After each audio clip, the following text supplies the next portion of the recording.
ಜೀವನದಾಗ ವಿದ್ಯಾಭ್ಯಾಸ ಇಂಪಾರ್ಟೆಂಟ್ ಆಗ್ತದ ಅಥವಾ ನಮ್ಮ ನಡವಳಿಕೆನ ಅಥವಾ ನಮ್ಮ ಕ್ಯಾರೆಕ್ಟರ್ ಇಂಪಾರ್ಟೆಂಟ್ ಆಗ್ತದ ಮುಂದೆ ಯಾವುದೋ ಕೆಲಸಕ್ಕೆ ಯಾವುದು?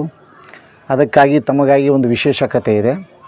ಒಬ್ಬ ತಾಯಿ ತನ್ನ ಮಗನಿಗೆ ಬೆಳಿಗ್ಗೆ ತಾನು ಎದ್ದ ಮೇಲೆ ತನ್ನ ಹಾಸಿಗೆ ಅಥವಾ ಹೊದಿಕೆ ಜೋಡಿಸಿಲ್ಲವಾದರೆ ಅಥವಾ ಬ್ರಷ್ ಮಾಡುವಾಗ ನೀರು ಜಾಸ್ತಿ ಚೆಲ್ಲುವುದನ್ನು ನೋಡಿದಾಗ ಯಾರೂ ಇಲ್ಲದ ರೂಮಿನಲ್ಲಿ ಫ್ಯಾನ್ ಹಾಕಿದ್ದಾರೆ ಅಥವಾ ಕರೆಂಟ್ ಹಾಕಿದ್ದಾರೆ ಬೈಯುತ್ತಾ ಇರ್ತಾಳೆ. ಅದು ಅವನಿಗೆ ಇಷ್ಟ ಆಗ್ತಾ ಇರಲ್ಲ. ಅದು ಎಲ್ಲರೂ ತಾಯಿಂದ್ರೆ ಮಾಡೋ ಕೆಲಸನೇ. ಅದಕ್ಕಾಗಿ ಅವನು ಯೋಚನೆ ಮಾಡ್ತಾ ಇರ್ತಾನೆ, ಯಾವಾಗ ನನಗೆ ನೌಕರಿ ಸಿಗ್ತದ, ಯಾವಾಗ ನಾನು ಮನೆ ಬಿಟ್ಟು ಹೋಗ್ತೀನಿ ಅಂತ ಯೋಚನೆ ಮಾಡ್ತಾ ಇರ್ತಾನೆ.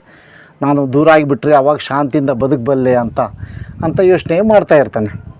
ಇದೇ ರೀತಿ ಇರುವಾಗ ಒಂದು ದಿವಸ ಅವನಿಗೆ ಕೆಲಸಕ್ಕಾಗಿ ಕಾಲ್ ಲೆಟ್ರ್ ಬರ್ತದೆ ಒಂದು ಕಂಪ್ನಿ ಕಡೆಯಿಂದ. ರೆಡಿ ಆಗುವಾಗಲೂ ಇವನ ತಲೆಯಲ್ಲಿ ಅದೇ ಆಲೋಚನೆ ಇರ್ತದೆ.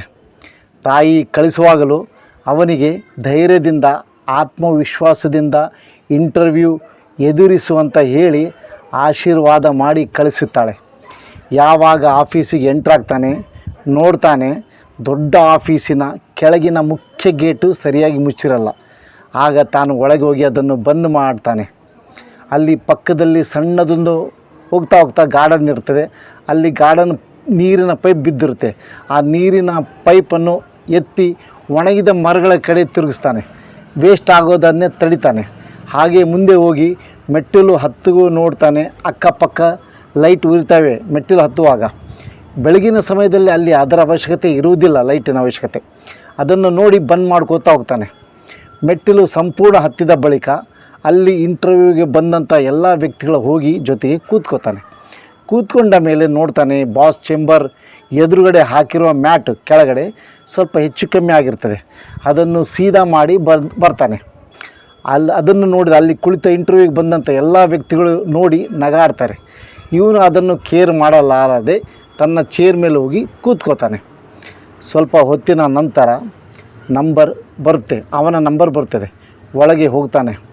ಒಳಗೆ ಹೋದ ಮೇಲೆ ತಕ್ಷಣವೇ ಅಲ್ಲಿ ಒಬ್ಬ ದೊಡ್ಡ ಆಫೀಸರ್, ಅಲ್ಲಿ 4-5 ಜನರು ಕೂತಿರ್ತಾರೆ. ಅಲ್ಲಿ ಒಬ್ಬ ವ್ಯಕ್ತಿ ಎದ್ದು ನಿಂತು ಇವನಿಗೆ ಕೈ ಕುಲುಕುತ್ತಾ ಹೇಳ್ತಾನೆ, ಸರ್ ನೀವು ಯಾವಾಗಿಂದ ಕೆಲಸಕ್ಕೆ ಬರ್ತೀರಿ, ಸಂಬಳ ಎಷ್ಟು ತೊಗೋತೀರಿ ಅಂತ ಕೇಳ್ತಾನೆ. ಸಡನ್ನಾಗಿ ಆ ಹುಡುಗನಿಗೆ ಆಶ್ಚರ್ಯ ಆಗ್ತದೆ. ಸರ್ ನೀವು ನನ್ನ ವಿದ್ಯಾಭ್ಯಾಸ ನೋಡಿಲ್ಲ, ಪ್ರಶ್ನೆಗಳನ್ನೂ ಕೇಳಿಲ್ಲ, ಯಾವುದೇ ನನ್ನ ಡಿಗ್ರಿಗಳನ್ನೂ ನೋಡಿಲ್ಲ, ಆದರೆ ಒಮ್ಮೆಲೆ ಈ ರೀತಿ ಹೇಳ್ತಿದ್ದಾರಲ್ಲ ಯಾಕೆ ಅಂತ ಕೇಳ್ತಾನೆ. ಆಗ ದೊಡ್ಡ ಆಫೀಸರ್ ಹೇಳ್ತಾರೆ, ವಿದ್ಯಾಭ್ಯಾಸ ನಿಮ್ಮ ನಡವಳಿಕೆಯಲ್ಲೇ ಗೊತ್ತಾಗ್ತದೆ. ನಾವಿಲ್ಲಿ CC ಕ್ಯಾಮ್ರಾ ನೋಡ್ತಾ ಇದ್ದೀವಿ. ನೀವು ಯಾವ ರೀತಿ ಗೇಟು ಬಂದ್ ಮಾಡಿದ್ರಿ, ನೀರಿನ ಸದುಪಯೋಗ ಮಾಡಿದ್ರಿ, ಲೈಟ್ ವೇಸ್ಟ್ ಆಗೋದನ್ನು ತಡೆದ್ರಿ, ಆಫೀಸ್ ಮ್ಯಾಟನ್ನು ಸರಿಪಡಿಸಿದ್ರಿ. ನೀವಿಲ್ಲಿ ಇನ್ನೂ ನೌಕರಿಗೆ ಸೇರಿಲ್ಲ, ಆದರೂ ನೀವು ಜವಾಬ್ದಾರಿ ರೀತಿಯಿಂದ ವರ್ತಿಸಿದ್ದೀರಿ. ನಮ್ಮ ವಸ್ತುಗಳಿಗೆ ಹಾಗೂ ಸಾಮಾಜಿಕ ಕಳಕಳಿಗೆ ನಿಮ್ಮಲ್ಲಿ ಜಾಗರೂಕತೆ ಇದೆ, ಜವಾಬ್ದಾರಿ ಇದೆ. ಈ ರೀತಿ ಇದ್ದ ಮೇಲೆ ವಿದ್ಯಾಭ್ಯಾಸನೂ ಇರಲೇಬೋದು. ನೀವು ನಮ್ಮ ಕಂಪನಿಯನ್ನು ಚೆನ್ನಾಗಿ ನೋಡಿಕೊಳ್ಳುವಿರಿ ಅಂತ ನಮಗೆ ನಂಬಿಕೆ ಇದೆ ಅಂತ ಹೇಳಿದರು. ಇದರಲ್ಲಿ ಗೆಳೆಯರೆ ಭಾಳಷ್ಟು ಪಾಠಗಳಿವೆ. ಒಂದು, ಬರೀ ನಿಮ್ಮ ಡಿಗ್ರಿಯಿಂದ ಏನೂ ಆಗಲ್ಲ, ನಿಮ್ಮ ನಡವಳಿಕೆ ನಿಮ್ಮ ವ್ಯವಹಾರ ಭಾಳ ಮುಖ್ಯವಾಗಿರ್ತದೆ. ಎರಡನೇದು, ತಂದೆ ತಾಯಿ ಬೈಯೋದನ್ನು ಅಥವಾ ಕಲಿಸೋದನ್ನು ನೀವು ಕೆಟ್ಟದಾಗಿ ಅಥವಾ ಅವಮಾನ ರೀತಿ ಅಂತ ಅಂದ್ಕೋಬೇಡಿ. ಅದು ಯಾವ ರೀತಿ ಇರ್ತದಂದರೆ ಕಲ್ಲನ್ನು ಮೂರ್ತಿಯನ್ನಾಗಿ ಮಾಡುವ ರೀತಿ. ಗೆಳೆಯರೆ, ನಿಮಗೆ ಈ ಕತೆ ಇಷ್ಟವಾದರೆ ನಿಮಗೆ ಇಷ್ಟವಾದವರೊಂದಿಗೆ ಇದನ್ನು ಹಂಚಿಕೊಳ್ಳಿ. ನಮಸ್ಕಾರ. ಜೈ ಹಿಂದ್.